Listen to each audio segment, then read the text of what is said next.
Good morning, everyone. Good morning, Gavin. We will make a start, if that's okay. We are still a little bit short of members of the committee. I think Ian McClellan is due to join us, so hopefully he will at some point join us. But welcome to this meeting of Wiltshire Council's Electoral Review Committee. I am Ashley O'Neill. I'm chairman of this committee and also cabinet member for governance here at Wiltshire Council. This meeting is being broadcast on the live stream, so I do need to just make you aware of that. And if we could just do a quick round of introductions from committee members for the benefit of the public who may be watching, please. And I'll start to my left. Ian Blair-Pilling, I'm the councillor for Avon Valley. Good morning, Gavin Grant, councillor for Malmesbury, vice chair of the committee. Alison Bucknall, Wiltshire Councillor for Lyneham. Councillor Jackie Lay, Wiltshire Councillor for Purton. Stuart Wheeler, Wiltshire Councillor for Pewsey Vale East. Thank you very much. Okay, we'll get straight into the agenda then. And first of all, we've got apologies. Kieran, do we have any apologies, please? We have had apologies from councillors Ian Thorne, Ernie Clark and Paul Oatway. No substitutes have been arranged to my knowledge. Thank you, Kieran. Minutes of the last meeting. Does anyone have any comments on the minutes from our previous meeting? If not, please can I have a proposer and a seconder? Thank you. All those in favour? Okay, that's carried. Declarations of interest. Do any members have any declarations? Okay. Chairman's announcements. I have none. And public participation. What I'm going to suggest, if it's okay with you, members of the public, is that if you would like to speak, that we take your statement or questions at the time on the agenda where we're discussing your particular item, if that's okay.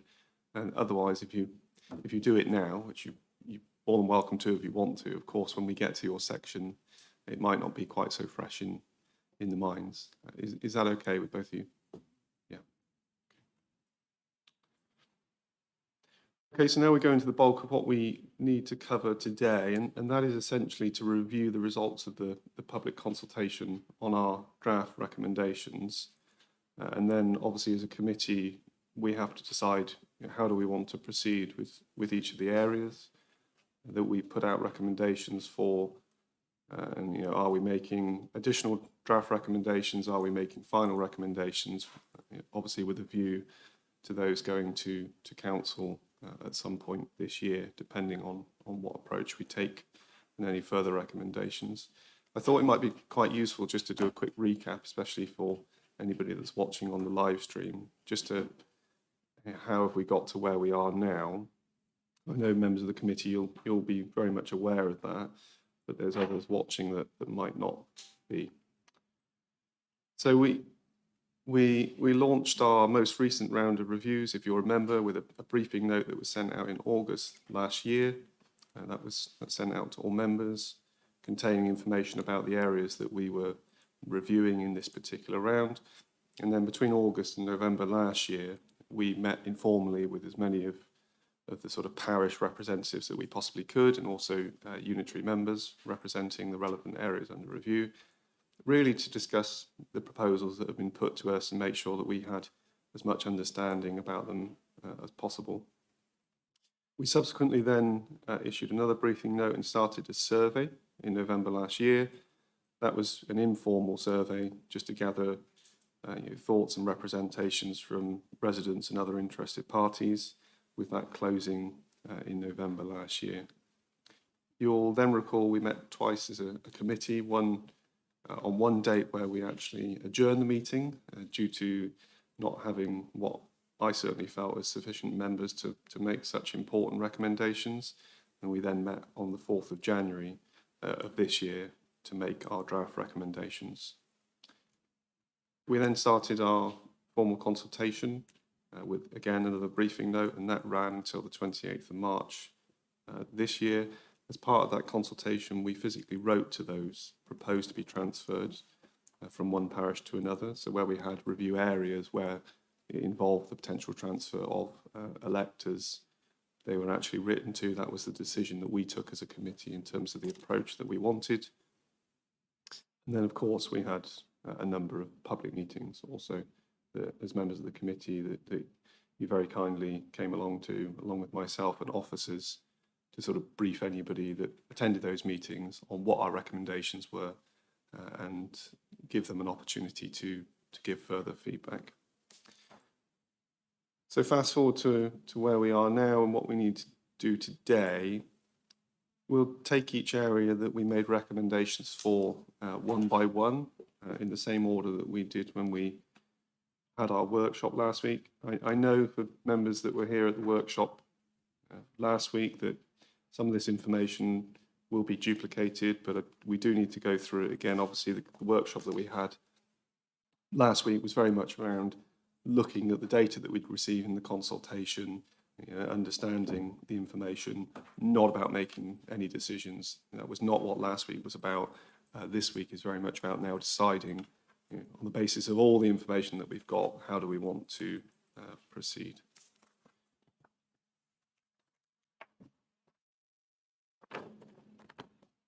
So what we'll do, we'll start with the area that we started with first last week. That was Westbury, Haywood, Bratton and Addington, etc. And again, I'll just give a brief summary, if that's okay, just on the sort of consultation, the information that we've gathered so far, and talk about some of the issues. We'll sort of address any points that have been raised in the written representations. I'm going to ask Kieran to talk in a little bit more detail around the letter that came from Westbury and also some representations that we've received from Bratton. Then as a committee, we can go into a discussion and then a proposal about how we want to proceed. So in terms of the consultation, we issued 103 letters to residents that were,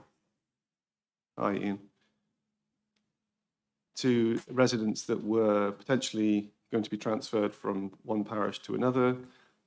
We received 10 overall comments in that consultation. All that information is obviously in your agenda pack. You've got it there in front of you. In terms of what those comments said, so we had 3 in agreement from residents in the area to be transferred, saying yes, they were happy with our recommendations.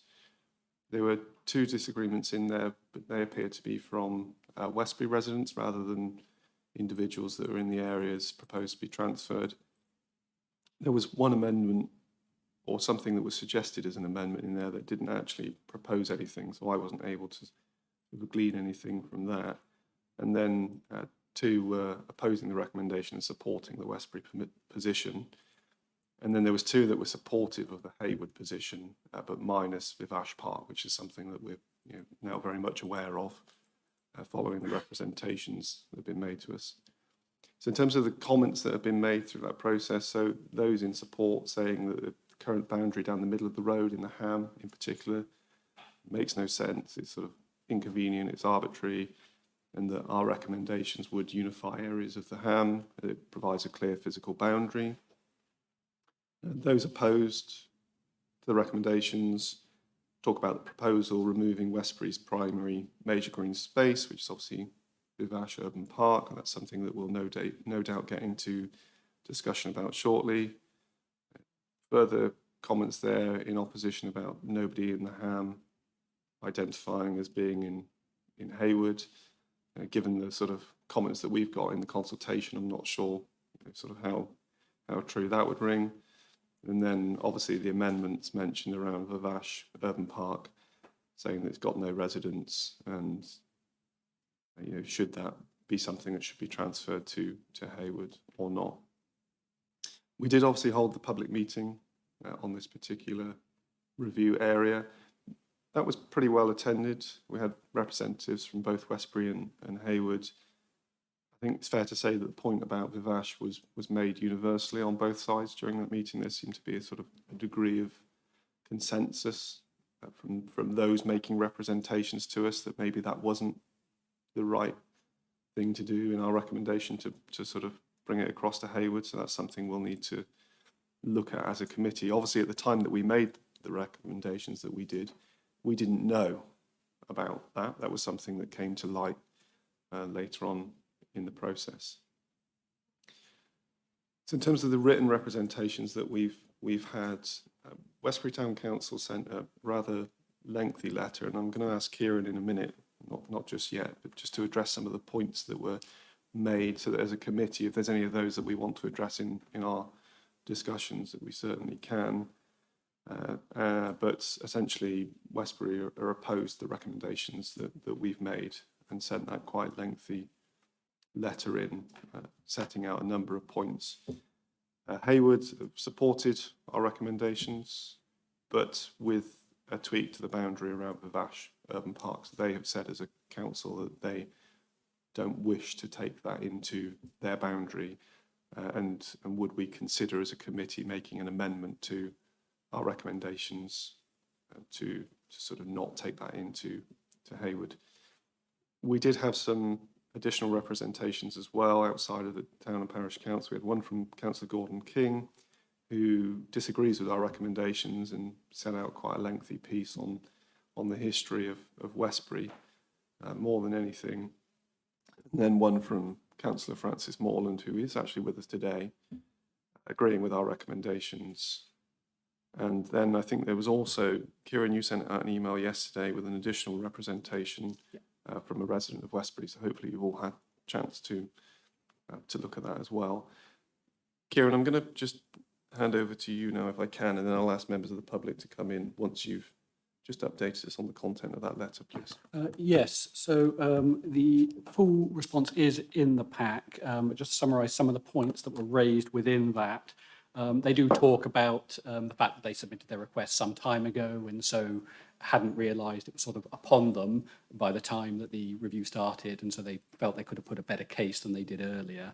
I would just note that we did send reminders round to them, to the parishes, before the start of the review. There was also the pre-consultation period, which was an opportunity for everybody to respond. The letter, they argue that the committee's proposal leads to anomalous boundaries because they see the ham as a clear urban expansion, which is being separated from the town. That is, one interpretation. It wasn't the one you felt was most persuasive at the last meeting, but it is something that somebody could argue. Just as a reminder, at the moment, the larger part of the ham is in Hayward, and a still substantial but lesser part of it is in Westbury. They felt that the committee had ignored the statutory guidance on where it references redundant or moribund parishes, which they argue was the case with Hayward. They stated it was simply a collection of houses which can join two small housing settlements with an industrial estate stuck on the side, along with housing north of the ham to make up the numbers. Obviously, it's a matter of opinion, well, some will say it's a fact, about which character and identity is most appropriate, but I would say to the committee that it is you have to have a very strong case and evidence over a longer period of time if you were effectively to abolish a parish by merging it against its will. The guidance is very clear. You need a lot of evidence if you're going to do that, of unviability or moribund and so forth. Just as a reminder as well, the data on Hayward Parish at the moment from the most recent electorate is that there are 401 electors in the village ward and 253 in the storage ward. That's the, and they have an active parish council, as we have a representative here today. Westbury argue that the choice of one of the three railway lines, you've chosen the sort of southern one there at the moment, which is if I just put it on the screen for people to see on the stream momentarily. I meant to put that up. They felt, as I said, they felt that was arbitrary and that there were more appropriate firm natural boundaries. They referenced the A350, B3097, Bitham Brook, or they refer to the Westbury-Trowbridge railway line. They argue that the recommendation you made is not in accordance with the statutory criteria, that is effective and convenient local governance and community identity and interests. They make a reference to the neighbourhood plan. As a reminder, you'll recall when the committee reviewed North Bradley, plans, it's information to take into account, but a neighbourhood plan area doesn't have to align exactly to a parish. They can be designed for part of a parish or overlap parish boundaries. So just bear that in mind. They also make a reference regarding process. They state that the terms of reference to the committee state that the committee would write to all electors in both parishes where a merger is proposed, and therefore you haven't followed the correct process. What I would say is that was a decision of the committee about what you are proposing as a change. You obviously received multiple proposals from multiple people, and you're not required to consult upon those. However, in that way, however, you did put those online as part of the information sheet. We undertook the informal online surveys, which included all of the options of Westbury Town Council. So you recall we had about 80 responses to the entirety of the Hayward proposal, the Westbury proposals, and other proposals in that area. So there was a good response to the online survey to their proposal, but it's not a requirement of the process, in my opinion, that you need to, under the terms you had set, to physically write out to everybody in both parishes. They request that you do that, and that it essentially be voted upon by both communities, which again it's not a referendum, but you could consult more widely if you felt that to be appropriate. They make an argument that they would lose revenue. They say that's not about precept, but about economic delivery. Their argument is in the pack.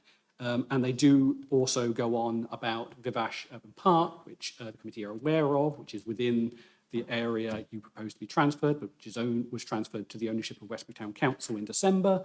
And our legal advice was that if that were transferred to Hayward Parish Council, it would need the ownership and liabilities would need to transfer as well. They argue that simply leaving the park, but none of the rest in Westbury would not make sense either, because they say most of the users of that park will be from the Ham, and increasingly so as more development in that area. So they're essentially, they would not be happy if you simply put Vivash back into Westbury in your proposal. They reiterated their three options, which were a full merger with Hayward, or a larger transfer running all the way across to the concrete cement factory, or at the very least that all areas adjoining the town and contiguous with it, including the West Wilts Industrial Estate, be joined. You'll recall from the draft recommendations that they argued that the settlement boundary should be the sort of, well, for the purposes of that area, the settlement boundary should be the boundary of the town. You felt that, well, settlement boundaries do not, in some places, they're not even joined up together. And in other areas, you've got entire or most of another parish within the settlement boundary of another town, such as Staverton at Trowbridge. So that's a summary of the Westbury representation. But of course, it's in the pack. So if they feel I have not summarised it correctly, you've got the full view. Thank you, Kieran. I'm going to take representations from members of the public now, if I can. Who would like to come up and speak first? Francis, do you want to speak now? Just on the end there, if you can, just straight in front of you. I think that one's pretty good. This one up here to your far left, yeah, that one.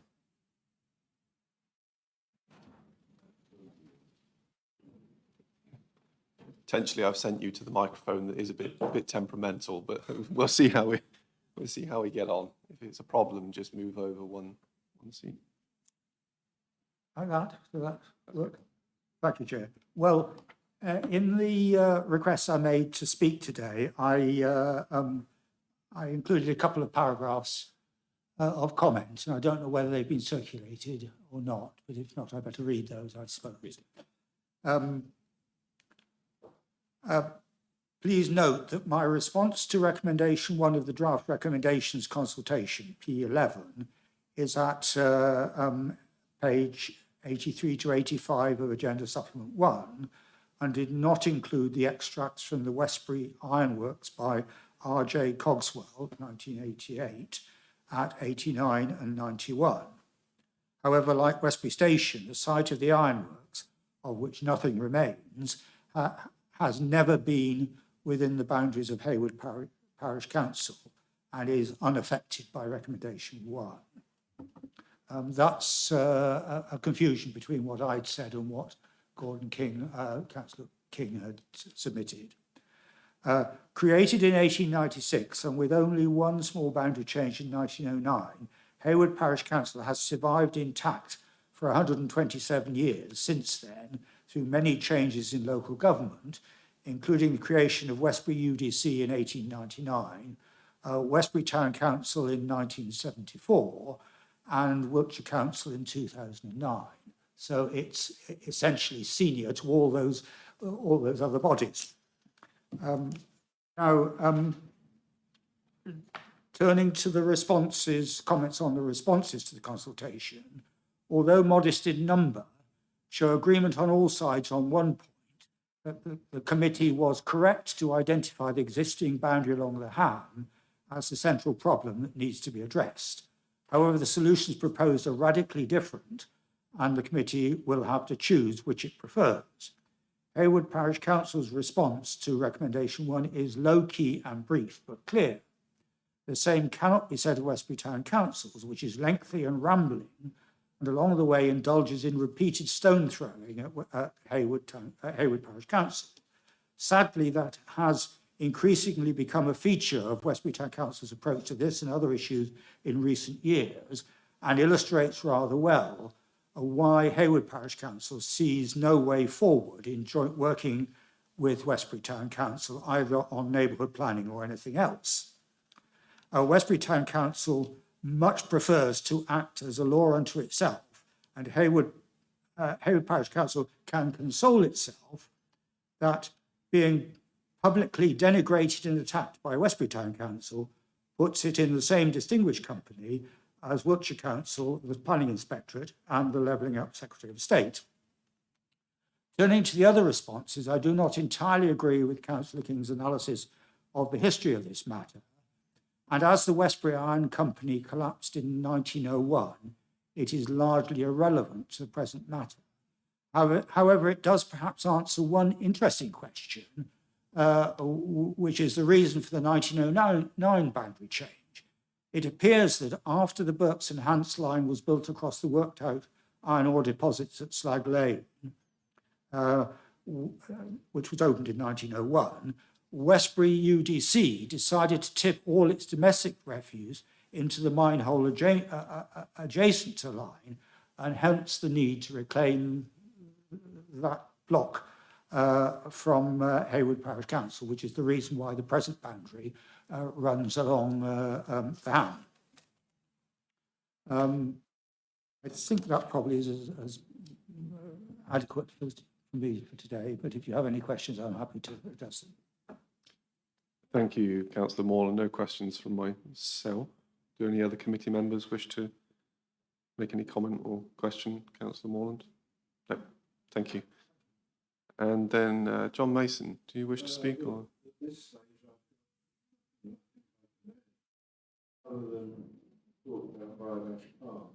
Okay.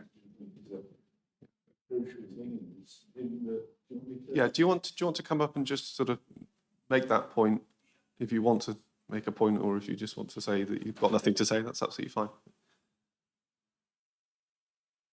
Yes, Bybash Park, as everybody knows, is in that triangle formed by the railways. Nobody actually lives in that triangle. So Hayward has reconsidered its proposal and feels that that triangle should remain with Westbury because it's a governance issue. Nobody lives there. We know that Westbury has invested a lot of time and money in that facility, and so we would withdraw that area from the proposal. Anybody like to question me on that? I certainly have got nothing to say, but I've got Jackie here that wants to come in. Yes, so obviously you're saying that you'd like it withdrawn, but if the committee decided to include it into Hayward, would that be a big problem for Hayward? Possibly. Okay, I can't say any more. We'd have to go through the finances of it and so forth and look at how to raise funds to keep it maintained, etc. Okay. I think we've had clear legal advice on that. So what I think we'll do, any sort of point about Vivash when we get to discussing it as a committee in a minute, then I'll ask Frank to just come in and reiterate that advice, please. So, Alison. so going back to Vivash Park, there was an assertion from, I think it was Councillor King, that, or from Westbury Town Council, that Vivash Park is only really going to be used by people from Haywood. Is that your view also? No.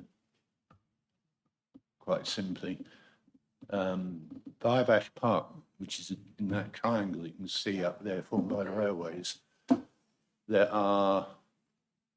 an adjacent estate on Slag Lane, which is to the left of the left-hand railway line.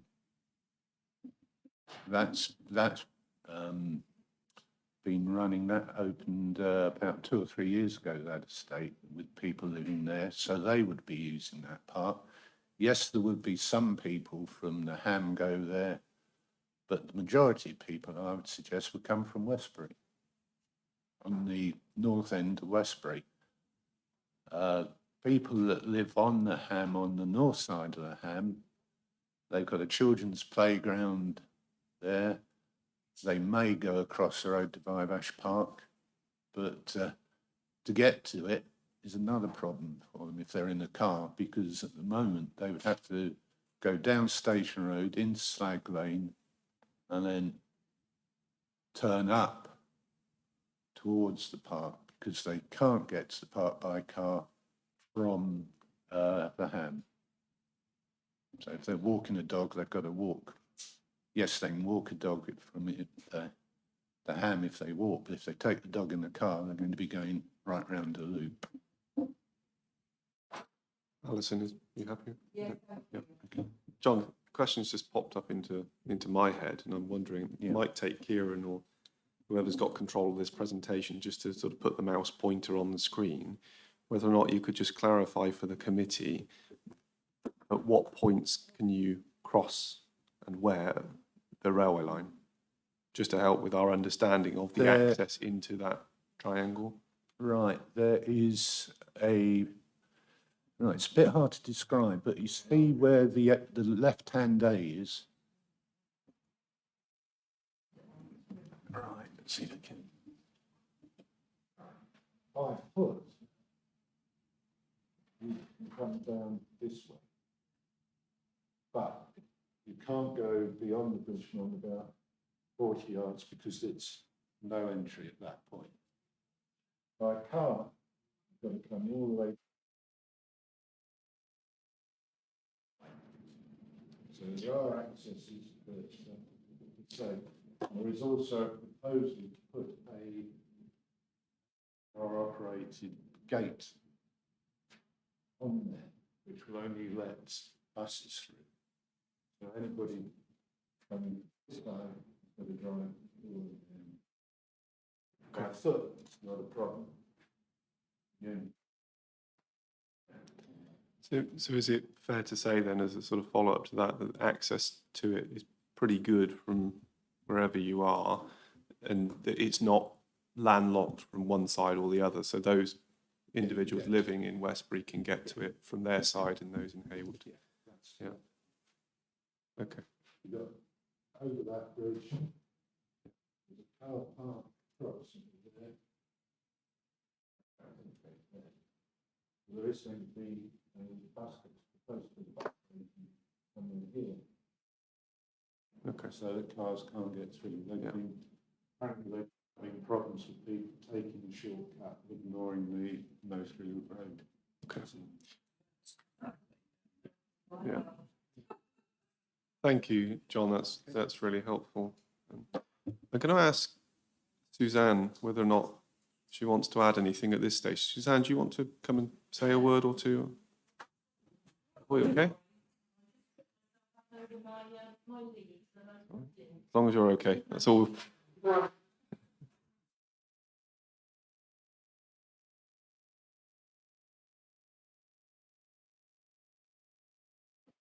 Thank you. I'll just compose myself. Yes, thank you, Chair. There are a few points I would like to clarify and point out to the committee. First of all, I have been the Wiltshire Councillor for Ethandune for nearly 4 years. So therefore, I've been involved with Haywood Parish Council for that time. And I can absolutely confirm they are neither redundant or moribund. They meet every month. There are a lot of very professional individuals on that parish council, so hence they aren't always there because they have work commitments, but nevertheless, it's a very normal, proper functioning parish council.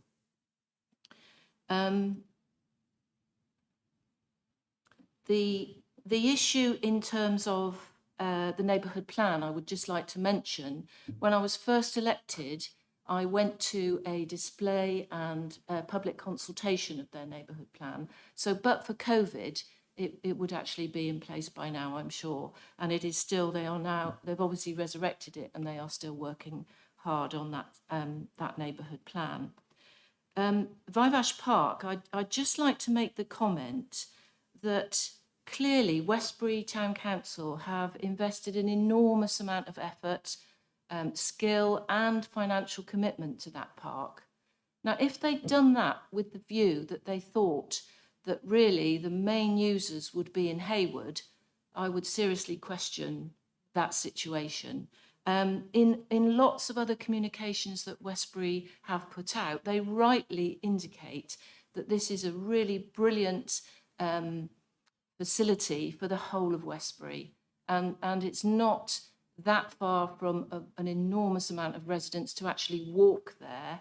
And for the residents perhaps on the very southern edges, it's not a particularly difficult drive, but it's certainly, I just cannot understand that anyone would feel that only the residents of Haywood, not only, sorry, but the majority of users would just be from Haywood. I don't feel that's the case at all. And the other thing I want to point out is in a meeting that we had as the councillors to join your committee, it was stated by Westbury Town Council that Haywood struggled to maintain their playground. This is absolutely not the case, and I can give the example of why that's not the case. I'm aware of one particular piece of equipment which failed and was dangerous, so it was closed off to the members of the public, and immediately the relevant manufacturers were contacted to ask for the new parts. This took an enormous amount of time, so hence it looked as if nothing was happening, but that's the only reason the park was unavailable. It was nothing to do with the finances. Haywood Parish Council were perfectly capable of providing that, to be put right. And unfortunately, it was just down to the manufacturers of that part. So I would just again add that Haywood are certainly a normal functioning and very effective parish council. Thank you. Thank you, Suzanne. Do any committee members want to ask Suzanne a question? Sorry, that's okay. I think you're probably okay. All okay. I think just before we get into debate and discussion as a committee, I think we'll just turn to some of the sort of legal aspects of this if we can, Frank. And I'm thinking firstly of the sort of the well-known point in the advice that was previously given around if we were to leave our recommendation as is and make that a final recommendation, and Vivash were to then be in the parish of Haywood, what would that mean for the ownership of the land? And I think you've previously given some advice on that. And could you just sort of talk us through that again?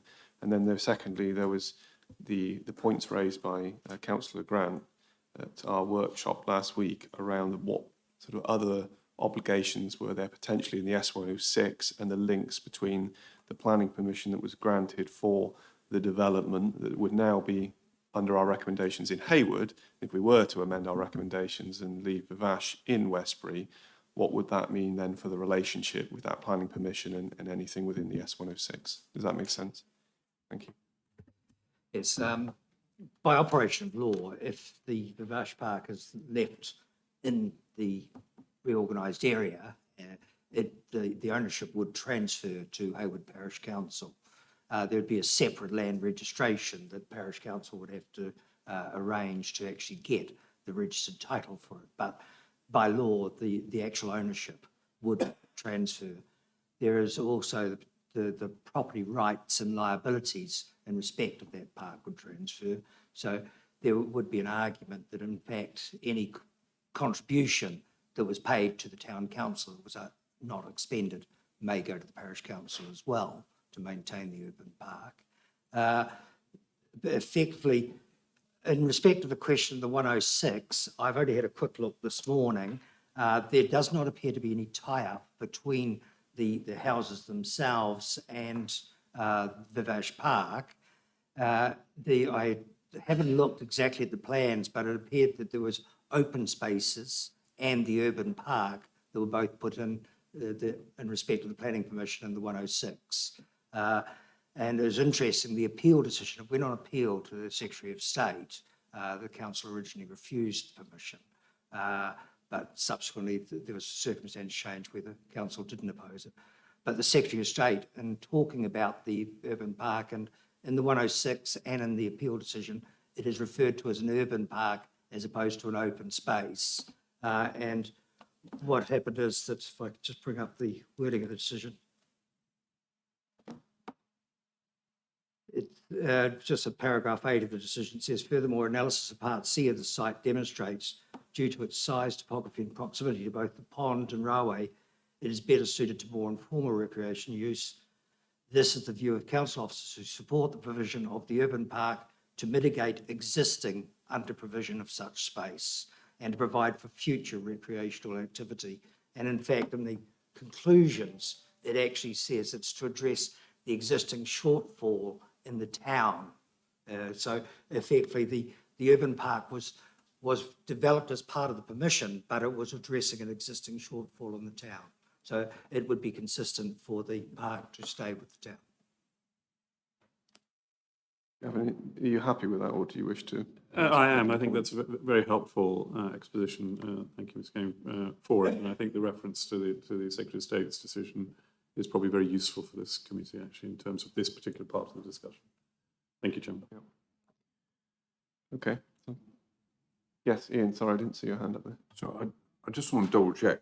I know where my mind is going on this, but if we were to stay with the current and say it transfers, you said Haywood would have to accept or whatever, would they be obliged to accept, or could they say no? By operation of law, it transfers into their ownership, and then they would actually take over the obligations in respect of maintaining the urban park under 106. Yeah. Jackie? I mean, presumably, when we do our report, we need to use that wording that the Secretary of State gave to make it clear why we made that decision. But I'm aware in my patch in Wiltshire, Swindon Borough Council owns the railway club and they operate it, they pay for it, but obviously they pay any council taxes or anything to business rates to Wiltshire.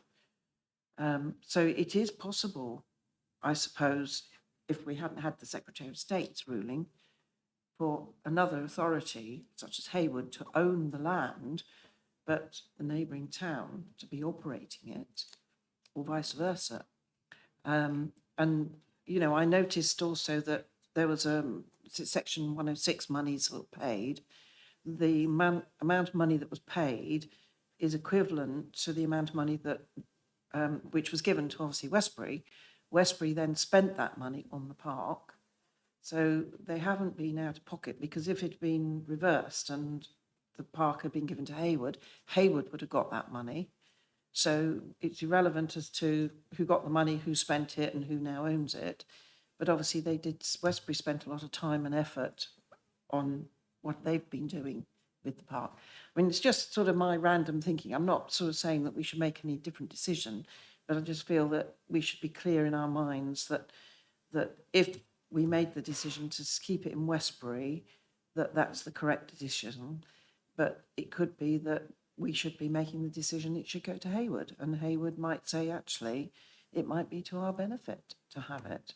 I mean, we've heard that potentially they don't want it, but, you know, I've just been sort of in Yeah, I'll let Frank come back in a second, but I think just to your point about what Haywood have said, they very clearly, through a formal resolution of their parish council, have said that they do not wish to take Vivash Urban Park. I'm sure John would correct the record on that if I've spoken incorrectly.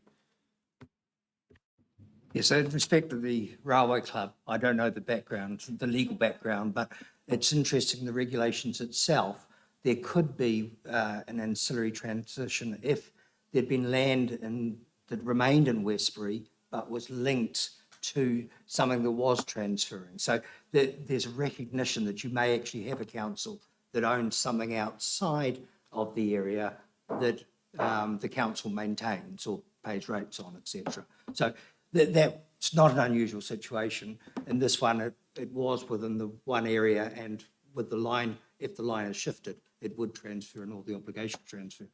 The costs that were paid to Westbury under the 106 was a contribution for ongoing maintenance, which was, I think, in the sum of about £225,000. The urban park was set up as part of the developers. Now, the town council may have spent money to bring it up to a higher level, but there was payments paid, and I think Westbury Town Council accept that, where they says in about 9 years it'll expire, the costs will expire. So they're obviously holding funds from that contribution for the ongoing maintenance, as opposed to it falling onto Haybury's. If we just let Frank finish, is that everything you want to say, Frank, before Jackie comes back in? Yes, and there is a debate about if the land stayed and was transferred to Haywood, that there would have to be an ancillary transfer of the funding to Haywood for it. Thank you. Jackie, just very quickly then. I was going we to do say, need does move on. Haywood know that they would get that funding? You didn't know that you could potentially have got funding for 9 years worth of maintenance?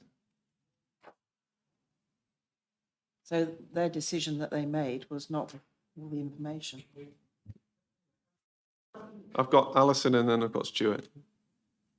Yeah, so I'm really pleased that this whole Vivash Park thing has come up now so that we can have the healthy discussion about it. But one of the things we're supposed to be mindful of is good governance. And from what I can see, and I've just had a quick, that there are 4 members on Haywood Parish Council? 7. Oh, it's 4 and a 3. Okay. And what we're looking at here is if we do transfer it over, putting a huge onus on the governance of that parish council to look after something which is of presumably nothing like anything they've ever looked after before. There's a lot of work for the clerk. There's a lot of legal stuff. I don't see that as good governance, quite frankly. And so I think it's really good that this has come up now. And I personally would not wish to put my name to recommendation. That puts the onus of that amount of work on a small parish. Thank you, Alison. I've got Stuart next, please. I was actually just about to say the same thing. I hate to, I attended along with Councillor Grant the meeting we held in the village of Haywood. And it struck me at the time, and still strikes me now, that leaving and more research I've done on Vivash Park, backed up by what Frank has just said, it is obvious that Vivash Park should be left within the ownership of Westbury. It is actually, it was originally dedicated to the residents of Westbury to a large extent. The Ham is the other side of the railway line.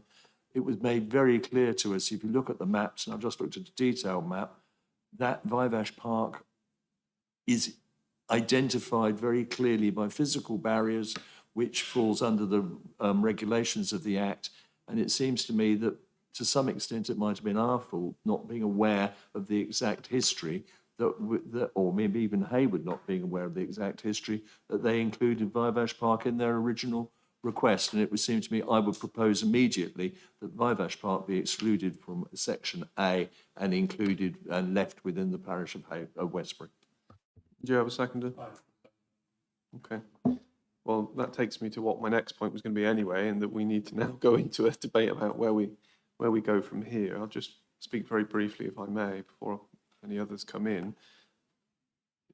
For me, there's 2 issues here. There's there's quite clearly Vivash Urban Park, and we've started to talk about that, but there is still, and I'm sure we'll address this point, and I'll just say my thoughts on this, the principle of the recommendations that we've made. And I was one of those that felt originally, knowing the area reasonably well and having walked it and walked between the railway station and the trading estate, that actually, in my view, it does feel like you are leaving Westbury somewhat when you leave the railway station and you go over that bridge and you head up towards the Ham, that it doesn't feel like the urban part of Westbury.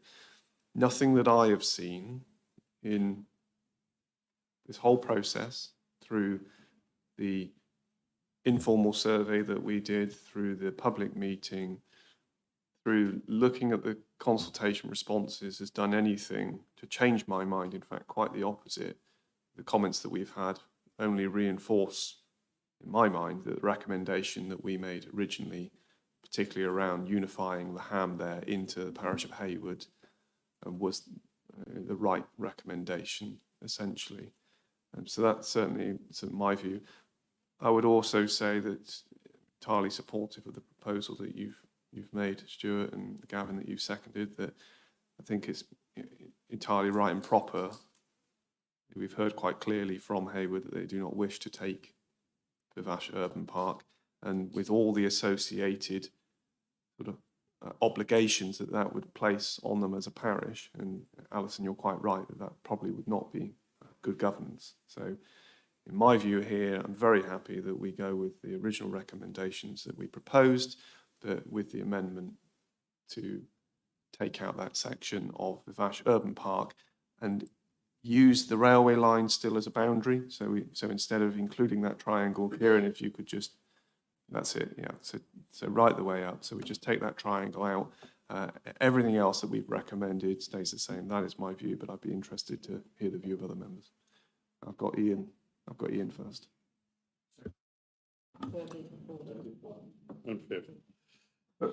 Okay. I tell you, where I'm going to end up in this is exactly where you're proposing now. But given that Westbury have come back with so much and there's been so much said, I just want to rehearse going back to some principles. And I know Kieran has been through a good deal of that, but that was officer comment as opposed to councillor comment. So just taking them down as I listed them. Criticism of our consultation. I don't accept that. I think we have been very thorough in that. We've consulted on our recommendations. That's what we're required to do, and that's the sensible thing to do. Otherwise, we tie ourselves in knots trying to consult on every single recommendation that every agency put to us. We've, I believe, addressed the kind of factual matter of the park that has come up. Did it change the balance of arguments? So I think we've addressed that. I think we've been through all comments that have come in terms of governance here. Given Westbury's kind of original proposal, etc., I think there's an onus on the committee not just to look for a better solution, but always to be careful, do no harm in all of this. And I think were we to have gone with Westbury's original proposals or anywhere near the Westbury proposal, we would have done considerable harm to as we've heard, viable parish council. So that to me rules that out. There is an option that says do nothing in this. And I have gone back to thinking about that, but I think that would leave us with a line down a road with houses either side of that road, and thinking on the committee's experience so many times before, when we were looking at Malmesbury, we were looking at Calne. We have to be able to talk to the residents each side of that line and explain why they are on opposite sides of that line. And I don't think we could properly provide, having reviewed it, an explanation to the either side of that Ham Road, were we to leave the line up the middle. So we're either got to go somewhere with Westbury, in which I think we would do substantial damage to Haywood, or we've got to go with Haywood, in which case I think we do minimal difference to Westbury, and yet we make Hayward that much bit more viable in all of this, again, in terms of community and in terms of local governance in that. And so looking for natural boundaries, I think we have very good natural boundaries, and listening to the evidence about where do you get across that railway this morning to me reinforced that, because I didn't at the stage know whether there were footpaths underneath it or whatever. So the connectivity across that railway is not good, therefore it is a good natural boundary in this. And so I think we're right in that. I'm afraid I don't accept the arguments about history from 19 or so and so. We're looking at communities as they are and as they are developing, but I don't think it changes the argument either way in that. In terms of working together that has been mentioned about neighbourhood plans, etc., and whether some relationship has been poisoned or risks being poisoned, well, sorry, get over it in this. We need to make a sensible decision. People need to work together subsequent to that. So it's not a factor. And I think finally, I think we have bottomed out, thank you, Frank, all the legal aspects in this. So at the end of all of that, I would go with what you said in the first place. Thanks. But so eloquently put, as always, Ian. Yeah. I've got Ian McClellan with his hand up first, I think, and then Gavin, I'll come to you if that's okay. Thank you. Yeah, for brevity's sake, we look at communities and people, and that was where we came from in the beginning as to where do these people and where they live, where does it fit best? And we decided Hayward. We then looked at a boundary for simplicity's sake and came with a straight line, the long railway. And that seemed okay to us at the time. We've heard since of the Vivace Park, the legalities of all of that, and we still have, from our governance point of view, a place for the people, which we decided was Hayward. The recommendation, I think, is correct in terms of the people. And when it comes to the Vivace Park, we're not actually really it's not essential that we deliver a verdict on that if we don't want to. We could just say, well, our recommendation was fine. But the case put by both Westbury and backed up by Hayward and the legal urban park things, I think clarified all that. The rest is what Ian said. So I'm fully behind what we now decided. We just amend that line to include the triangle, to retain in Westbury and leave the people where we thought they belonged in the first place, in Hayward. Thank you.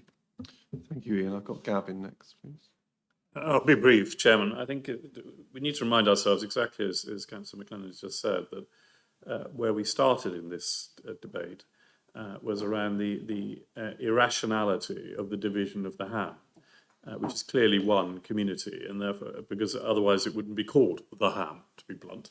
So if we start there, that is a single community. The question then before this committee is, where does that community rightly sit in terms of appropriate governance? Now, there is an argument that Westbury have set out that logically they should sit with Westbury, but I'm not convinced by that argument. I share your view. I know the area well, Chairman, and I share your view that in terms of the characteristic of that particular element, the ham, it's not part and parcel of Westbury. And therefore, is there a logical case that can be made that it fits well with Hayward?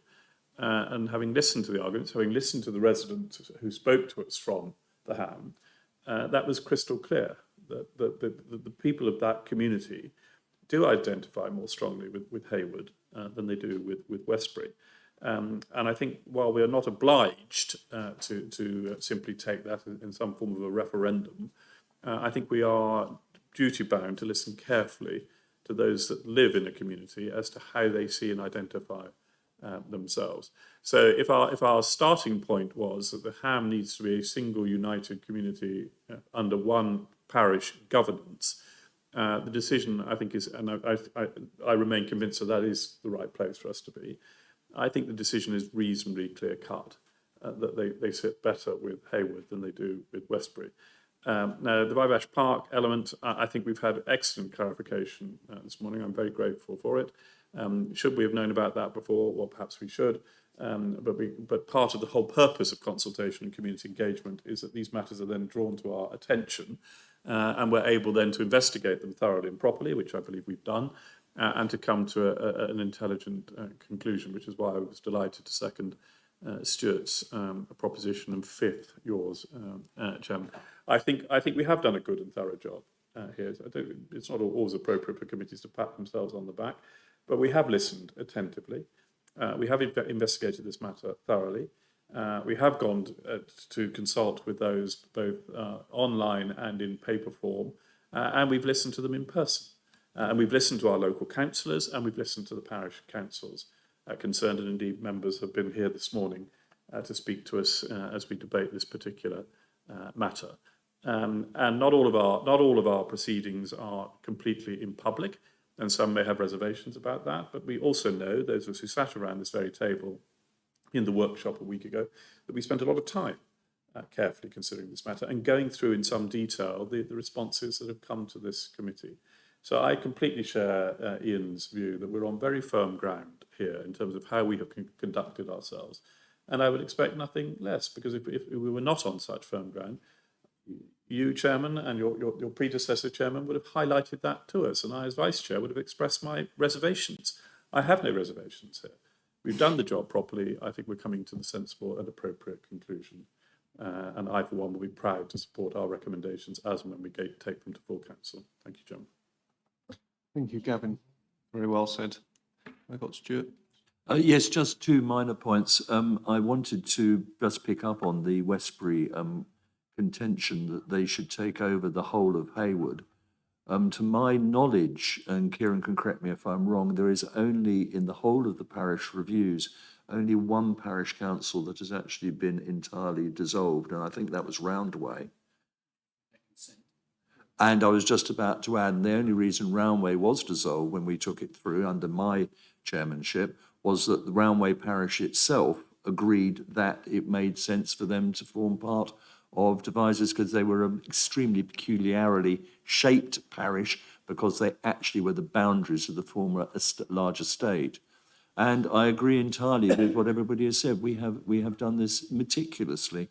And of course, I would point out that the decision is not this committee's. This committee is merely presenting a recommendation with reasoning behind it to full council, and I am sure that it will be properly examined again at full council. But I feel confident, as Gavin has just pointed out, that we have gone through the process meticulously, and I am proud to support this proposal, excluding the park. Thank you, Stuart. Do any other committee members want to say anything? And Alison, Jackie? No. Okay. No, I think... I can repeat everything that everybody said as well. No, that's fine. Okay. Yeah. Thank you, Alison. And I think it seems like the view here is pretty clear, but we will just take a formal vote on it. Obviously, we are in committee, so if I could have all those in favour of the proposal, yeah, as amended, yeah, and that's unanimous. Thank you.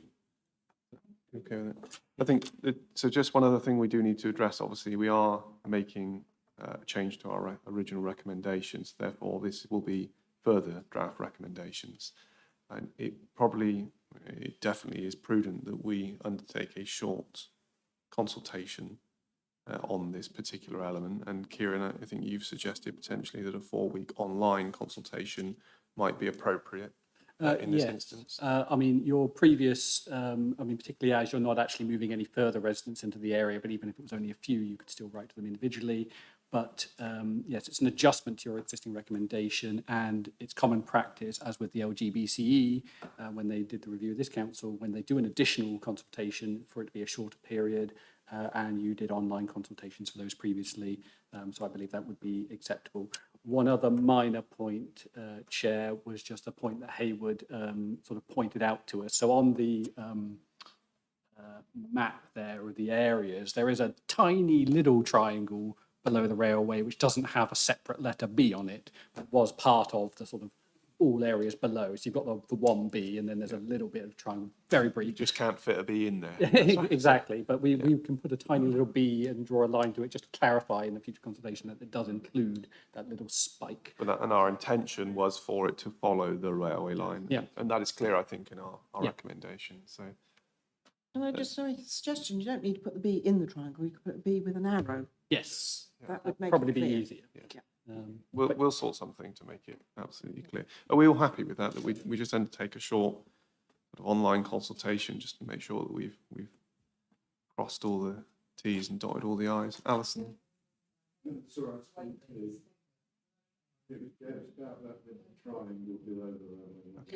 We've addressed that. Yeah. Thank you, John. Okay.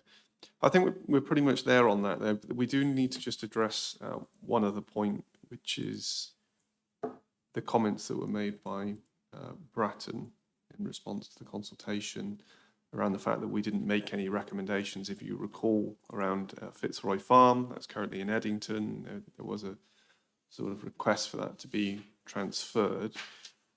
Kieran, I wonder if you could just run us through the sort of the technical elements of what has been raised there from the Bratton perspective, and then as a committee, if we want to address that and just sort of reference it and make sure that we've had an open discussion about it, we can do that. Thank you, Chair. So the Bratton proposal relating to a transfer from Eddington did come up during the early stages of the review when you met with them, for example. It's, as you've seen from the map in their original proposal, Bratton sort of abuts its eastern end, and then there's the road up towards Eddington, and Fitzroy Farm is quite close, therefore, to the built-up area of Bratton, and they felt it was appropriate to be within their parish. And as the chairman has said, you did not make a recommendation to make any changes there. We have received a number of comments in your pack from parish councillors from Bratton, and also a resident or someone who says they're a resident of that area in support of the original Bratton proposal. But the parish council themselves, their full submission is on page 79 of the supplement 1 pack, which I know you'll have read. They state they're concerned that the CGR has disenfranchised the residents of Bratton and Eddington from expressing their views on the proposal. I would say I don't think that would be the case, because the parish council were informed of the survey on the 1st of November. They acknowledged they received that briefing note, but they thought it was just for information only, they say, so they did not appreciate what it was saying. However, we did send them a reminder on the 11th of November relating to their proposal, encouraging them to publicise that information and encourage residents to respond. That was the same process we did with the other proposals, such as Haywood, where we received over 70 responses from residents. So I would say that we definitely did inform them, and they had an opportunity to respond at that time. They say they were unaware and residents were unaware. Even if that was accepted to be the case, because it doesn't seem to have been publicised, the committee has now received representations from residents of Bratton and parish councillors from Bratton. They were obviously aware of the latest consultation starting in February. You may be persuaded by the arguments they've set, because you weren't persuaded by their arguments initially.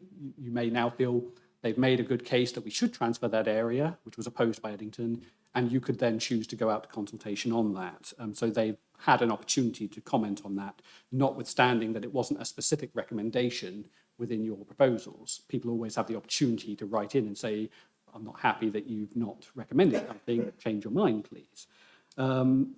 They do make comments that they were concerned that when they met with the parish council, that nobody suggested their submission was inadequate and nobody suggested further information from them.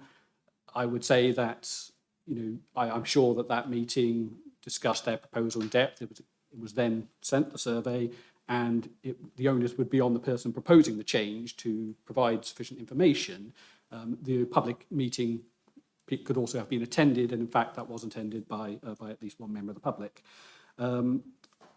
They say that the fact that we haven't included their a recommendation relating to Bratton is in breach of the requirements of the Local Government Public Involvement and Health Act, which is the act which establishes how you undertake community governance reviews. I would not say that's true. While we don't reference why you omitted their proposal in the draft recommendations, is in the minutes. The requirement is to consult electors in an area under review. The Act does not specify how you should consult. There is guidance from the LGBCE and the Association of Electoral Administrators, which doesn't set out specifics, but it talks about you need to publish draft recommendations, you consult on those, you draw up final recommendations, which you have done. And you've also, the pre-consultation survey you undertook is not a requirement.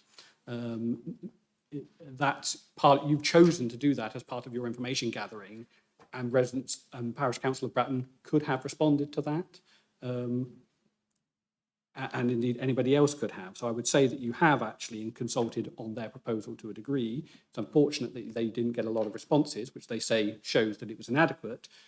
And if you agree that you really need more responses from residents, there's not many residents in Fitzroy Farm area itself, then you could choose to do that. But I would say that we've followed the process correctly. They make a comment that the statement in the report, which says there were no responses, is pejorative and unhelpful, and they request it be qualified to say that none should have been expected. I would only comment that it was a factual statement, and if you are persuaded that there was a problem, then yes, you could rerun.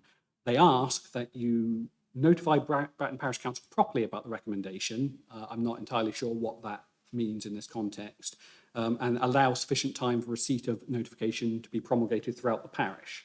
What I would say there is,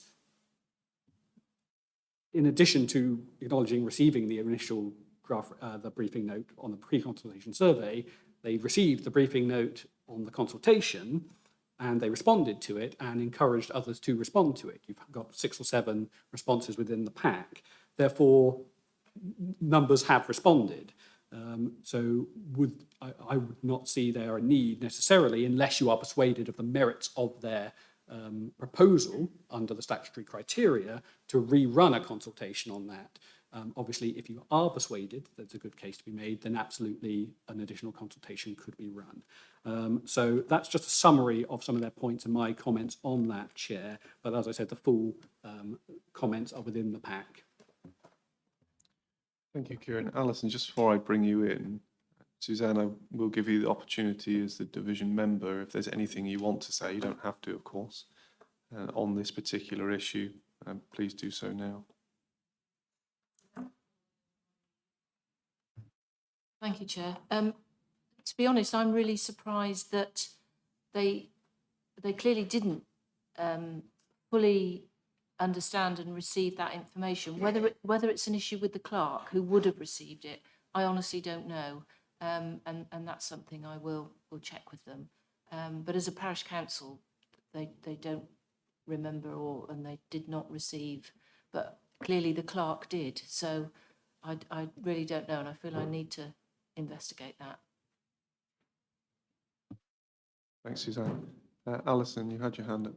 Yeah, so has Bratton Parish Council formally been written to by us saying that your proposal that you put forward is not going to be taken forward, or have they worked that out by omission?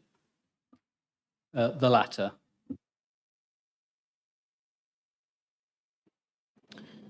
Okay, so we...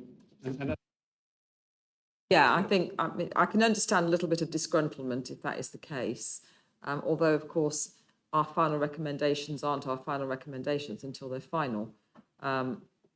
So I think that there is, and yes, it's been minuted, but it probably we could have done a little bit more, as you say there, Kieran, to say, well, if we're not going to be doing any more work at this point in time on a request, then it probably would be courteous to actually indicate that rather than expecting people to pick it up from the minutes. But I think that I don't think it's going to affect any decision that I make. However, I think there's always an opportunity for lessons learned, and I think that needs to go onto that list. Yeah, I think that's fair, Alison. I would agree with that. You know, potentially that in the future, if we are not making recommendations when we've looked at an area, we could certainly notify them of the fact that we are not making a recommendation. But in this case, it seems an unfortunate situation where we've undertaken the same process as we have with all the other review areas, and that it unfortunately has not been picked up on. Whether or not that's because the clerk has not sort of realised, or there's some internal miscommunication there within the parish council. But, we do not know. Gavin, you've got your hand up. Well, just a gentle point, Chairman, that if a parish, as they clearly do, has a view that this is an important matter for them, then I would gently say there is a bit of an obligation to ensure that they're engaging with the process properly. And if there's an element of confusion there's no confusion in our minds, because we, as Kieran has rightly said, and certainly in the stages we've been through here, we've done as we should have done. There clearly, as Suzanne indicated, there may be some confusion at Bratton's end, but I'm not sure it's really particularly fair to lay the obligation of that confusion upon this committee. We're not members of Bratton Parish Council. I completely take the point about the communication back to them and saying, well, actually, we're taking this no further. That seems right, proper and sensible. But there's a slight danger then of getting into a debate about why aren't you taking it any further, and that's not if we operate in that way, we will be bogged down forever in arguments about, well, you should have taken it forward, no, we shouldn't. We formed a judgment. I think that judgment is sound.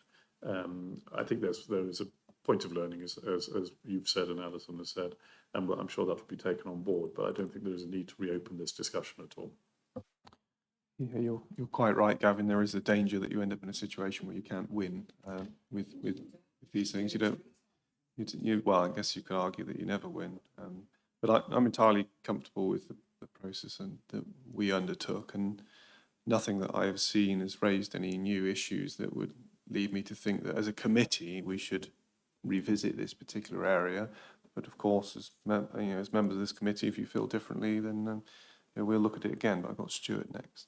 I was just going to say, I have a sneaking suspicion that if we had disregarded Bratton's request that the White Horse remain within the parish of Bratton, they would have been swift to respond to the minutes of the committee. And I think it's probably a question of talking to the parish clerk to make sure they understood the process.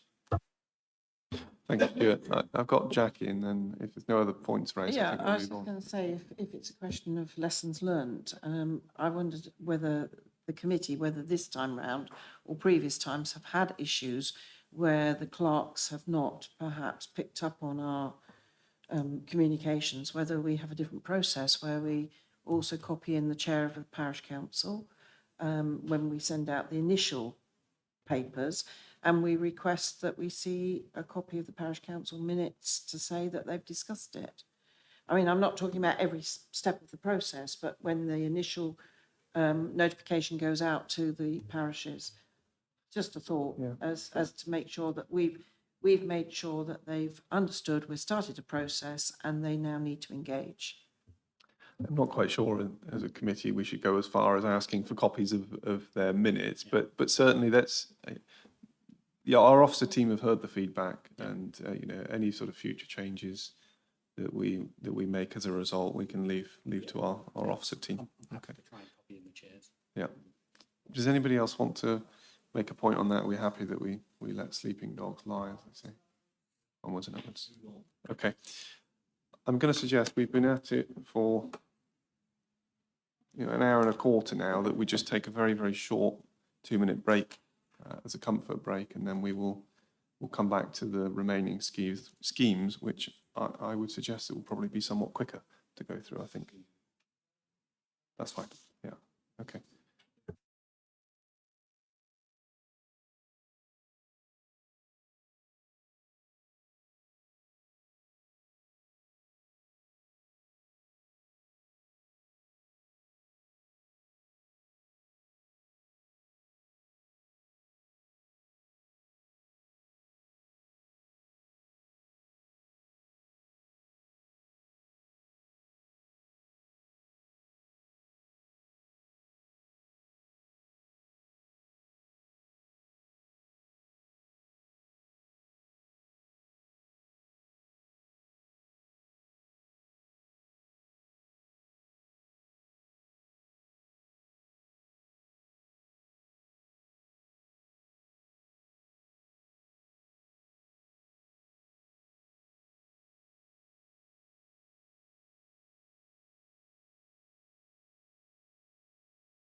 Yep.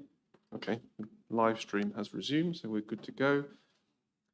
Okay, so we are now on to the other areas then. I would imagine, given the recommendations are much smaller, that potentially this will be a bit quicker to go through, but obviously we still need to sort of undertake the same process of going through the consultation responses and the information that we've heard, and then do we want to make any amendments to our recommendations.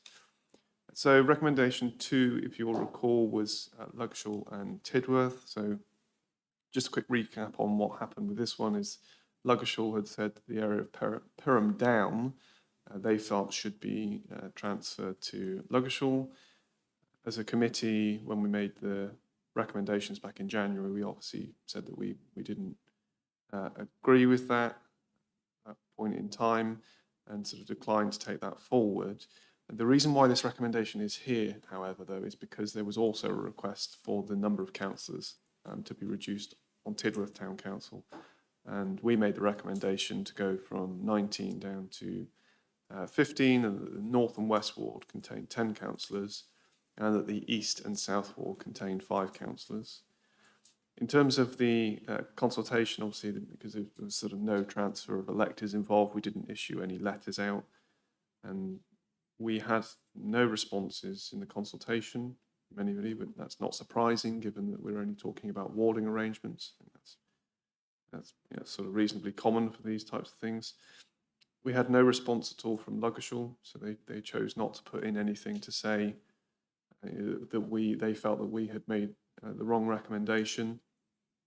Tidworth, however, did come back to us and say, obviously that they supported our recommendations, but they have now asked for some changes to the warding arrangements. So they have come back and said that the current East and South Ward be renamed to South East and Perham Down as a reflection of that Perham Down area being in that particular ward, and that they would also like the split of councillors to be 8 councillors for the North and West Ward and 7 councillors for the South East and Perham Down Ward. So that is essentially where we are. I don't think there are any other factors that we need to consider. So open to the committee for us to discuss how we want to take this one forward. So does anyone want to start us off? Ian, you look like you're poised to hit the button. I'll just go quickly. I entirely see their point about putting the Perham Down name in that. And so I support that minor change and the warding change. I don't think we've got too dictatorial on any of these things about warding numbers, etc. in the past. And therefore, if we've got a clear solution suggested from them, I have no problem with it. Our general principle has been their right to self-determination on those matters. I've got Stuart next. I was just going to say, in the past, we've always said if this is what a parish council wants and nobody objects, and they think it's the best way of organising it, then we bow to local knowledge and just say yes.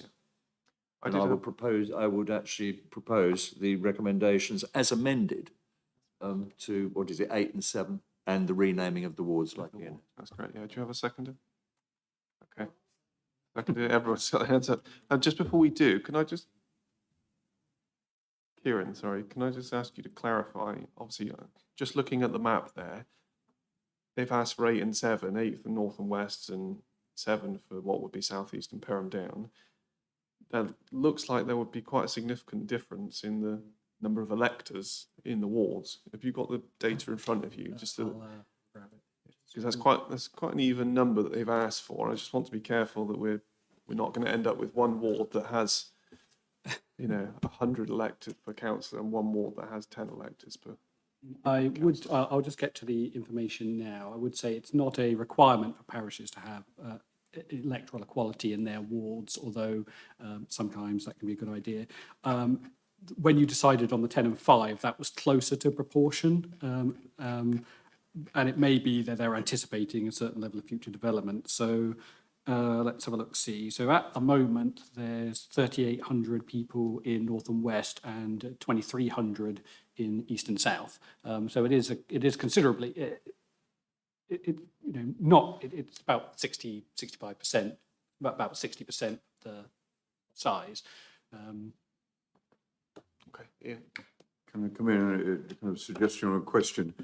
I suspect this is heavily distorted by the military aspect of this, and how many people, the numbers may be kind of there nominally as because they're military, but actually go back to the point of let's bow to the local knowledge in this and how this community works in that. The Tidworth seat has traditionally had the lowest turnout in Woolwich. On that basis, then I think as a committee we're happy that all those in favour of going with that proposal. Yeah. Okay. I think that was who voted with both hands. Was that you, Jackie, with both? Alison had both up. Yeah, you playing games. Okay, so we move on then. We can to recommendation 3. Ian, would you like to take this one? Oh, is this Netherlands? Yeah, go on, please do. Right, let's make Bit it of nostalgia for you then. Let's make it the absolute, the quickest one. Unique in history, I think this is where all 3 affected parishes completely agree. The solution, therefore, it doesn't need any further debate. We've got a solution agreed by the parishes. Let's roll with it. I was just going to say, it's the best parish meeting I've ever attended. It was over and done in about 15 minutes. All 3 parishes present, all saying, yep, the map reflects exactly what we want. Let's say yes. Could you have a seconder? Yeah. And just to say, we did have. You'd like to be ready to do this. Can Ian propose and second it? Okay. Just before we vote, just to say, we did have 10 responses to the consultation. There's members of the public and presumably some parish councillors. All were in support. I think it's just important to just reference that for the minutes. Okay. But all those in favour?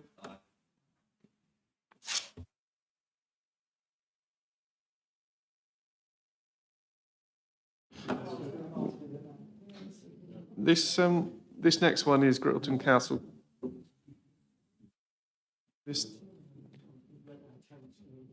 If we could just have one meeting, please. Stuart. Thank you.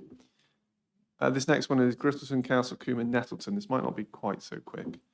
And so, okay, a bit of history around this one. It was Grittleton that originally put in the request to say that this area of the Jib, which is close to F, if you like, you can see the wording there, was somewhat slightly confusing to electors living in that area because you essentially have it broken up into 3 different parishes. It's quite difficult to see on this particular map, but if you imagine that the blue dotted lines were the sort of the original parish boundaries, and the colours as they are now are what we have proposed in our recommendations.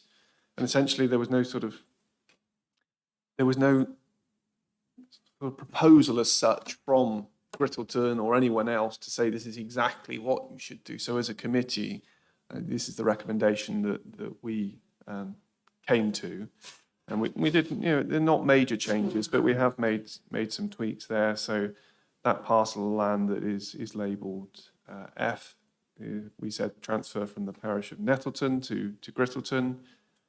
The area shown as G be transferred from Castle Coombe to Grittleton, and that includes that little property there that's just on the north side of the M4, and that little squiggle down the bottom there. I think there's a mill in there, isn't there? I think that's what it was described as.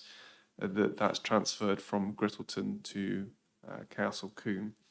In terms of the consultation, we had 2 responses to the consultation. One was from Parish Council supporting the proposals, and then another supporting the proposals or our recommendations. We did hold a public meeting for this because obviously it involves the transfer of electors. There's only 3 people present, and two of which I think were representatives at Grittleton Parish Council, and who were both supportive of the recommendations. I think with anything like this is, if people are unhappy, you will generally find out about it. And the fact that there's an absence of responses, and that people are written to and they've chosen not to respond in great numbers, or they haven't turned up to the public meeting, probably means that they're reasonably happy with what we've proposed, certainly. During the public meeting and in our discussions, there was one additional dwelling that came out as being in the area of the jib that I think we'd missed. And it is that one, if Kieran, if you could put your cursor over there. It looks like it's called the lodge, is it? And so we have, in our recommendations, we have not proposed moving this to Grittleton, whereas we have with the Salutation pub down that field line there.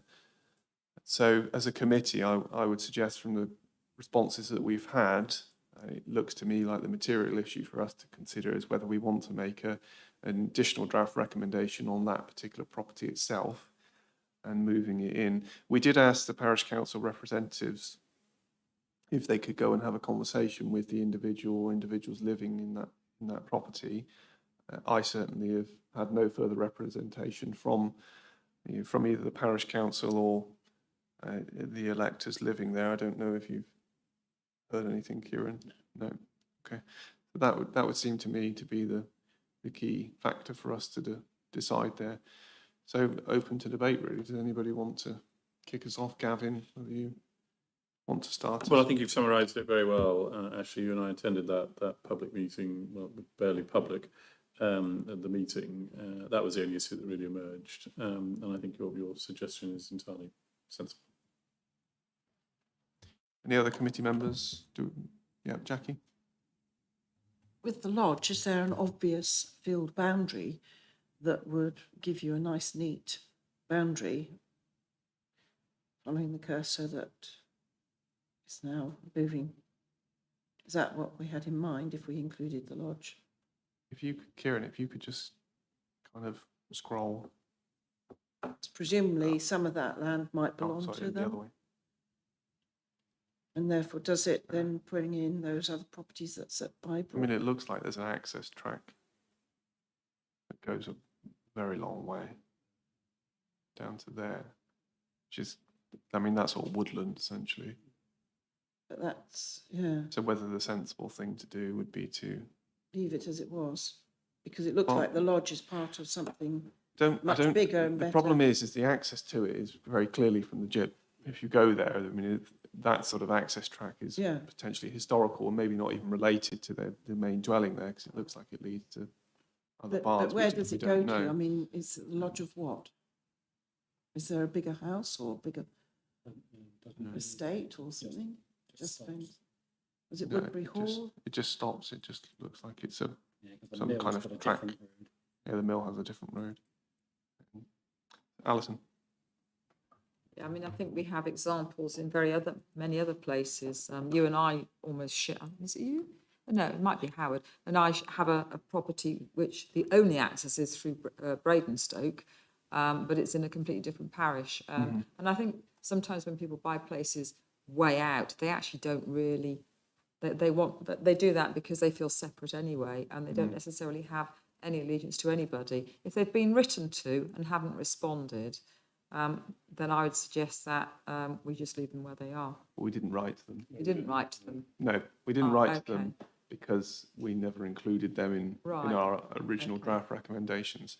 Kieran, I wonder if it might be helpful if you could go back to the other map, Right, the okay. recommendations map. So, Lisa can go back. Oh, Lisa's driving us remotely. I didn't even realise that. yeah, so I just wonder really whether on this one we ought to dot the I's and cross the T's on this one and just write to them and say, our intention is to leave you where you are unless you say otherwise. Or otherwise known as, which community do you identify?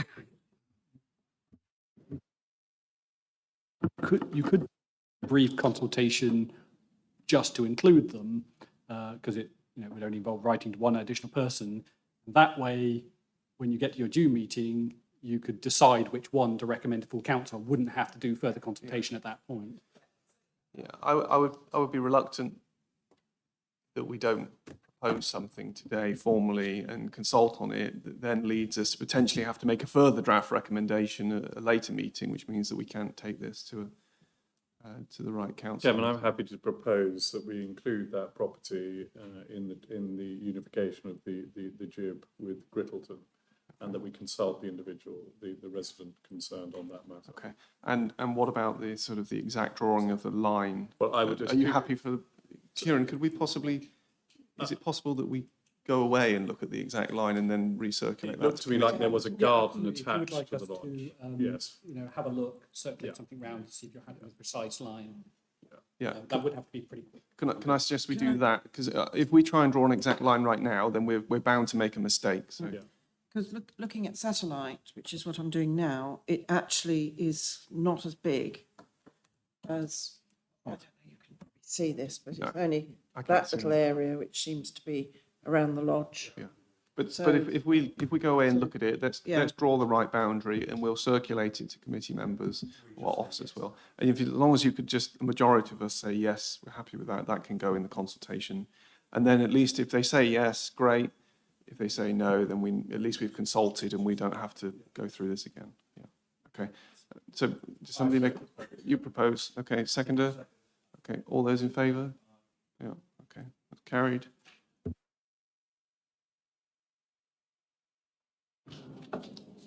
Okay, recommendation 5, which is Yatton Kennel and Biddison and Slaughterford. So the history to this one is that there has been some confusion over Giddy Hall, which is that little section that you've got labelled I there, which is south of the A420. That currently, as it stands, is in the parish of Yatton Kennel. It was suggested that that actually is not a sensible situation, given that it creates some confusion over what parish the properties are in for those that are living in that area. And it was suggested to us that the A420 would be a much better dividing line. I think it's fair to say, on the face of it, if you look at that, you would think, well, hang on a minute, what's different between Giddy Hall and then the property? I think it's called the Rookery, is it, or something? Yeah. Rookery. Immediately north of the A420. Well, what's the difference? And it's difficult to tell this from the map, but if you actually drive the A420, you'll see that Giddy Hall is not actually immediately fronting the A420. There's an old road there which is set back from the A420, and it's quite well shielded. So you do get this sense that the A420 is actually probably quite a good dividing line. Ian, I know in particular you were one of those that sort of tried to query that and tease that particular element out. During the discussions that we had as well, Lisa, if you could just zoom out so we can look at the field boundaries on the eastern side, closer to the boundary with Chippenham Without. So the initial proposal that we'd received from Biddison and Slaughterford was that essentially it would follow the A420, but not all the way to the boundary with Chippenham Without. That actually it would shoot back up a field boundary and then just include one field and leave it there. And we felt as a committee that obviously would not be a sensible thing to do. So in our draft recommendations, we said take it right the way from Chippenham Without, along the A420, all the way down there, almost to the North Wraxall side, or right the way to the North Wraxall side.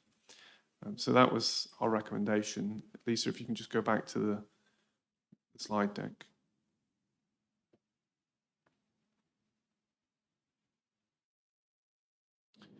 Yeah, so essentially the area shown as I in the map be transferred from Yatton Kennel to Biddison Slaughterford, and the areas shown as J be transferred from Biddison Slaughterford to the parish of Yatton Kennel.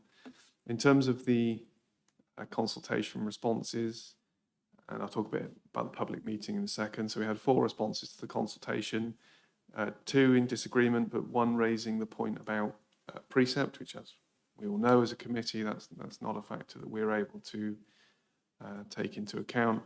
One of the responses was from the parish council itself, and raising the point about the golf academy and Long Dean. We'll need to come to that in a second. I suggest as a separate piece. And the public meeting, not well attended. There was only 3 people present there. 1 was actually from Cologne. Can't remember the gentleman's name. Very nice gentleman, often wears a bow tie and attends our public meetings.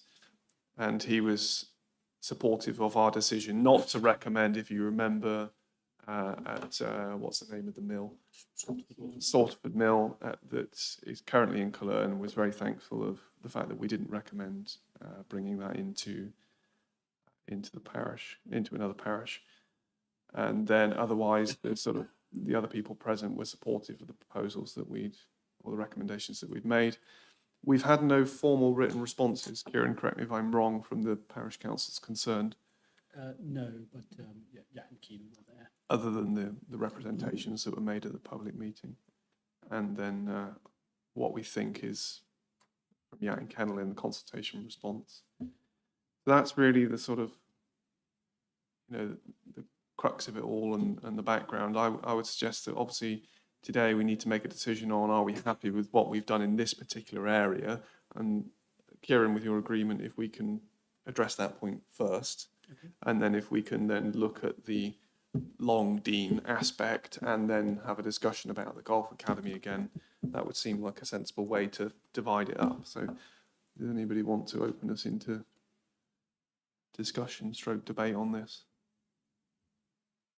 Alison, Well, on the first point. on this aspect here, Yeah, specifically on I'm this happy point. with what we're proposing here. So you're happy with our original draft recommendations? Yeah. Yeah. Does anybody have a counter view to that, based on all the things that we know and the consultation responses? No. Okay. Are you happy to propose that we continue and make that final recommendation? Do you have a seconder? Okay. All those in favour? Yeah. Okay, that's unanimous.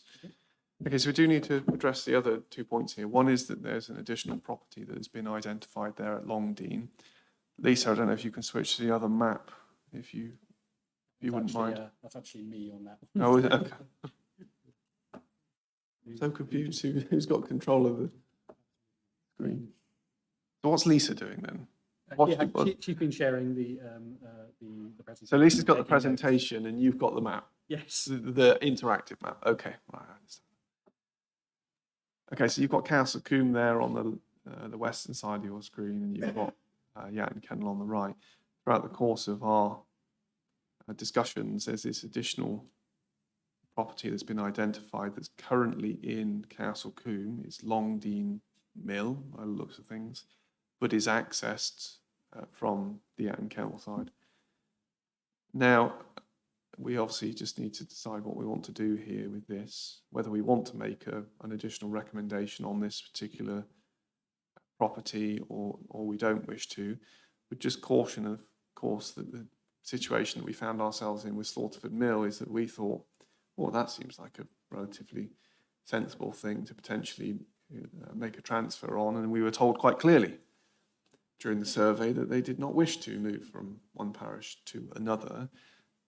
But then by the same token, if we don't make a recommendation and do some form of consultation on it, if that then later becomes the case that we need to do that, it just further delays us in the process. So that is essentially how I see it. Do any committee members want to open us on this and have a view on what we should do here?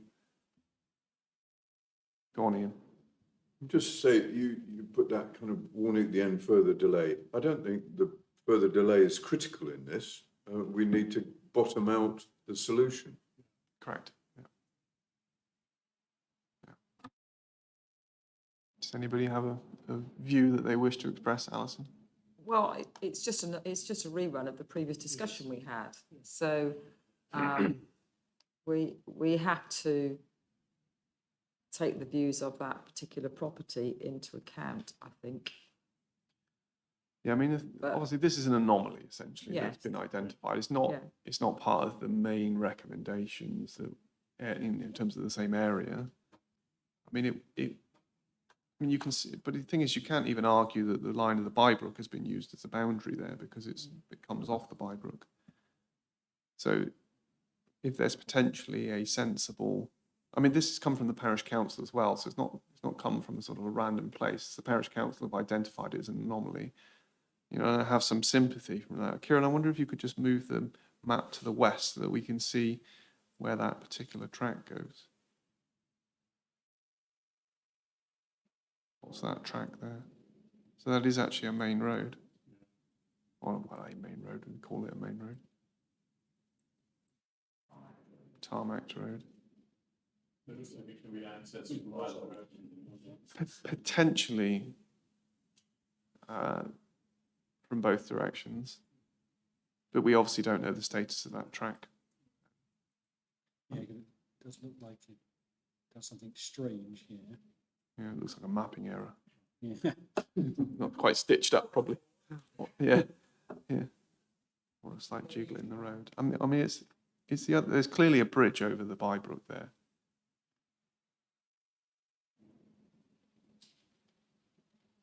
And is it just one property there or two? Can you turn on property points? I'm not on this one, I don't think. This is. No, you can't. You've got layers there. So you have Mill. Yeah, so it looks to be two. Ian. Is there not an argument to say, let's propose a change, and to reinforce my point before, that we should bottom this out? If we don't do anything, we won't necessarily bottom it out. won't, no. And therefore, if we propose the change as requested by the parish council, the residents will get written to, they'll get their answer, if they want to come back and say, no, we've got the following associations and perfectly the route in way is perfectly good and we shouldn't be doing this, we can reverse that. This is just a recommendation. We don't make a recommendation, we may never bottom this out.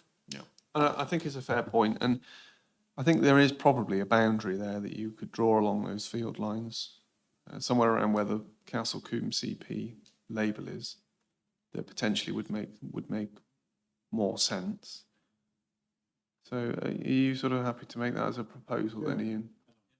In second, and that we obviously again do the same thing, is that officers go away and have a look at a sensible boundary, that they will send that to us and we can respond as a committee and say, yes, we're happy with that particular line.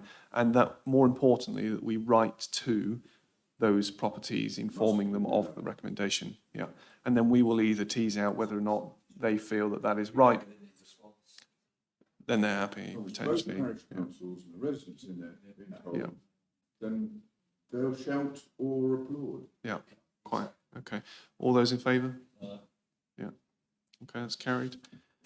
Then the final piece that we need to just assess here is around the golf academy, which is, I think, Kieran, you'll probably have to show this on your map.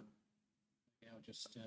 And if you could just remind the committee, please, of how we've arrived at this situation with the golf academy. When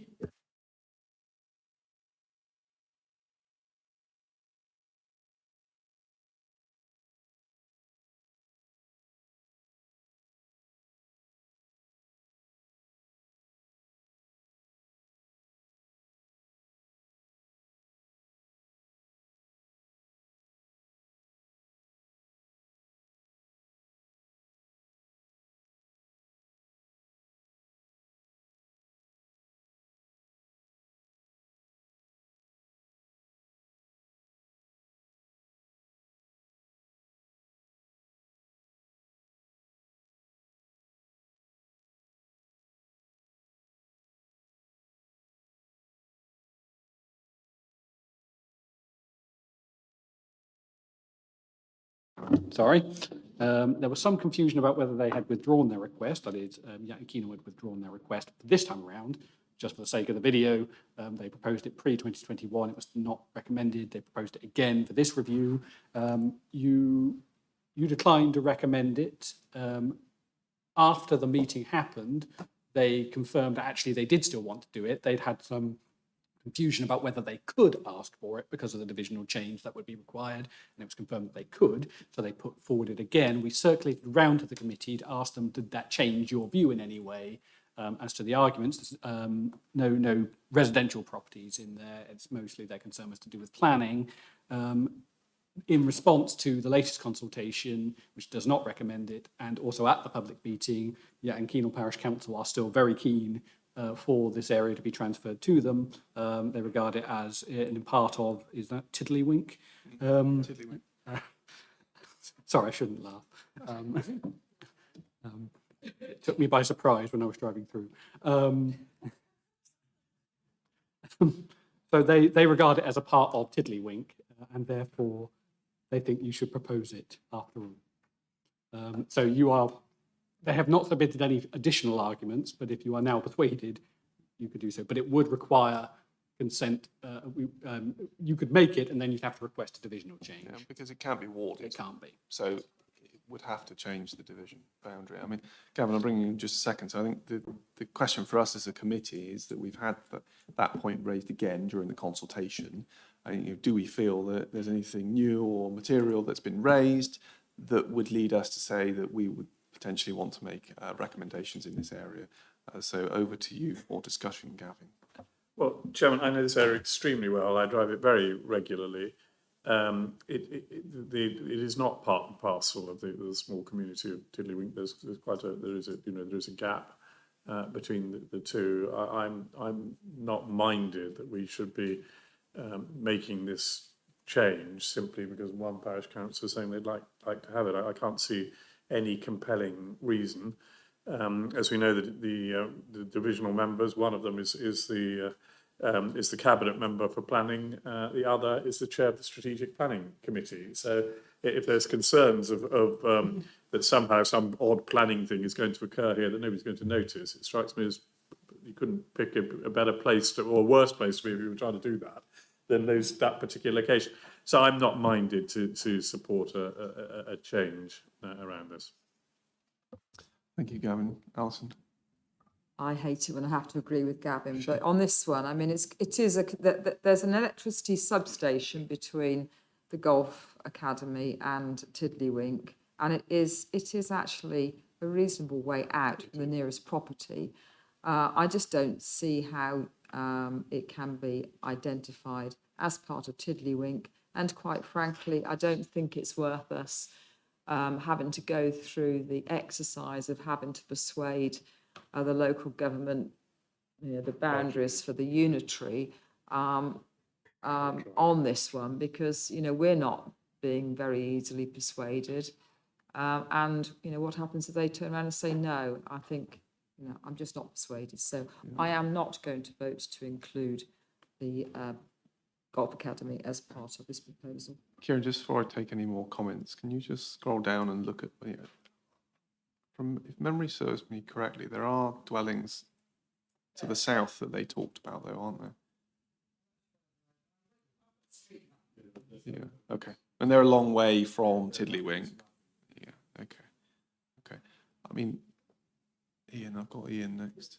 I was just going to say, no, we're not talking residents here, we're talking a golf club, aren't we, and a substation, so Yeah. it's no case for us to even really consider it. I mean, I have to say I entirely agree with the points that have been raised. There's nothing new or here for me or anything material that would lead me to think that we should reopen this discussion and make any recommendations. So if we're all happy with that, we'll move on.